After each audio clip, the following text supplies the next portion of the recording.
बता दें कि इनेलो का कुनबा जो है वो बढ़ता हुआ नजर आया, क्योंकि अनेक दलों के जो नेता हैं वो उनकी तरफ से पार्टी जो है वो ज्वाइन की गई है। कुरुक्षेत्र में बता दें कि अभय चौटाला के नेतृत्व में शामिल हुए हैं नेता। अभय चौटाला ने सरकार और भूपेंद्र हुड्डा के ऊपर यहां पर निशाना भी साधा है। 25 सितंबर की रैली के लिए यहां पर न्योता भी दिया गया है। रैली में 10 से ज्यादा राष्ट्रीय स्तर के नेता जो है वो शामिल होंगे, इसका भी दावा किया जा रहा है। तो चुनाव में जेजेपी नहीं खोल पाएगा खाता, इसका भी जिक्र यहां पे किया गया। कहा है कि जेजेपी की तरफ से खाता तक नहीं खोला जा पाएगा चुनाव में। परिवर्तन यात्रा ने लोगों का विश्वास जीता है, लोगों का दिल जीता है, ये भी कहते हुए यहां पर नजर आए हैं।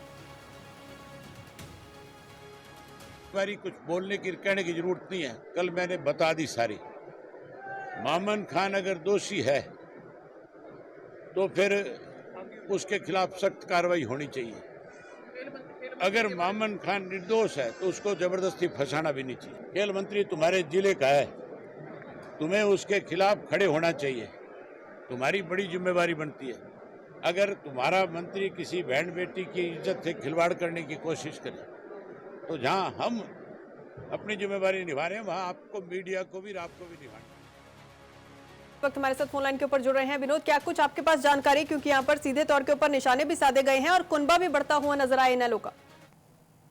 जी बिल्कुल, मैं आपको बताना चाहूंगा अभय चौटाला कल कुरुक्षेत्र पहुंचे थे और वो कैथल की जो 25 सितंबर की जो ताऊ देवीलाल की जयंती के अवसर पर जो रैली आयोजित की जा रही है उसके लिए वो जहाँ लोगों को आमंत्रित कर रहे थे, तो वही बड़ी संख्या में लोग इनेलो में शामिल हुए और जिसको देखकर अभय चौटाला का जहाँ उत्साह बढ़ा, वही उनको लग रहा है कि जो आने वाला समय है इनेलो का है।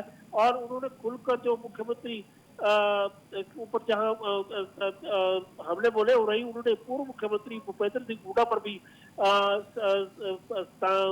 निशाना साधा और कहा कि मुख्यमंत्री भूपेंद्र सिंह हुड्डा भाजपा की कठपुतली बनकर काम कर रहे हैं।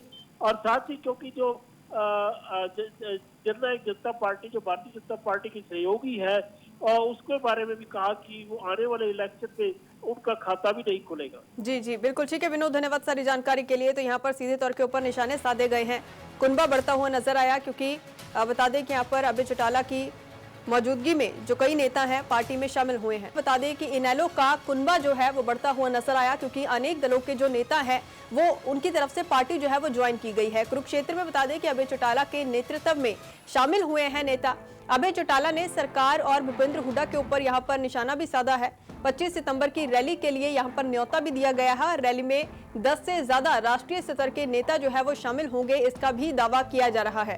तो चुनाव में जेजेपी नहीं खोल पाएगा खाता, इसका भी जिक्र यहाँ पे किया गया। कहा है कि जेजेपी की तरफ से खाता तक नहीं खोला जा पाएगा चुनाव में। परिवर्तन यात्रा ने लोगों का विश्वास जीता है, लोगों का दिल जीता है, ये भी कहते हुए यहाँ पर नजर आए हैं।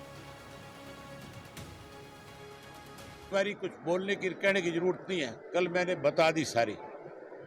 मामन खान अगर दोषी है तो फिर उसके खिलाफ सख्त कार्रवाई होनी चाहिए। अगर मामन खान निर्दोष है तो उसको जबरदस्ती फंसाना भी नहीं चाहिए। खेल मंत्री तुम्हारे जिले का है, तुम्हें उसके खिलाफ खड़े होना चाहिए, तुम्हारी बड़ी जिम्मेवारी बनती है। अगर तुम्हारा मंत्री किसी बहन बेटी की इज्जत से खिलवाड़ करने की कोशिश करे तो जहां हम अपनी जिम्मेवारी निभा रहे हैं वहां आपको, मीडिया को भी, आपको भी निभाना है। इस वक्त हमारे साथ फोन लाइन के ऊपर जुड़ रहे हैं विनोद, क्या कुछ आपके पास जानकारी, क्योंकि यहाँ पर सीधे तौर के ऊपर निशाने भी साधे गए हैं और कुनबा भी बढ़ता हुआ नजर आया इनेलो का। जी बिल्कुल, मैं आपको बताना चाहूंगा अभय चौटाला कल कुरुक्षेत्र पहुंचे थे और वो कैथल की जो 25 सितंबर की जो ताऊ देवीलाल की जयंती के अवसर पर जो रैली आयोजित की जा रही है उसके लिए वो जहाँ लोगों को आमंत्रित कर रहे थे, तो वही बड़ी संख्या में लोग इनेलो में शामिल हुए और जिसको देखकर अभय चौटाला का जहाँ उत्साह बढ़ा, वही उनको लग रहा है कि जो आने वाला समय है इनेलो का है। और उन्होंने खुलकर जो मुख्यमंत्री ऊपर जहाँ हमले बोले हो रही, उन्होंने पूर्व मुख्यमंत्री भूपेंद्र सिंह हुड्डा पर भी निशाना साधा और कहा कि मुख्यमंत्री भूपेंद्र सिंह हुड्डा भाजपा की कठपुतली बनकर काम कर रहे हैं। और साथ ही क्योंकि जो जननायक जनता पार्टी जो भारतीय जनता पार्टी की सहयोगी है उसके बारे में भी कहा कि वो आने वाले इलेक्शन में उनका खाता भी नहीं खुलेगा। जी जी बिल्कुल ठीक है विनोद, धन्यवाद सारी जानकारी के लिए। तो यहाँ पर सीधे तौर के ऊपर निशाने साधे गए हैं, कुनबा बढ़ता हुआ नजर आया, क्योंकि बता दें कि यहाँ पर अभय चौटाला की मौजूदगी में जो कई नेता हैं पार्टी में शामिल हुए हैं।